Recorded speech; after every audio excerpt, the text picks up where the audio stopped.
ಮನೆಗೊಂದು ಗುಡಿ ಪೂಜಿಸಿ ದಿನವಿಡಿ ಪತಿಯೊಳಗಿರುವಳು ಸತಿಯು. ಸತಿಯು ಅವಳೇ ಮತಿಯು ಅವಳೇ ಬಾಳಿನ ಹಾಡಿಗೆ ಶ್ರುತಿಯು.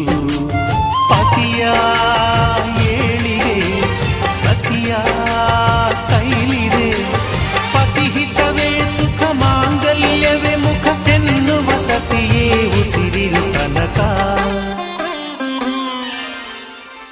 ಸುಮತಿ ಸುಮತಿ ಶ್ರೀಮತಿ ಆರು ಗುಣಗಳೇ ನಿನಗಾರತಿ. ಮನಕ್ಕೆ ಒಡತಿ ಮನೆಗೆ ಗರ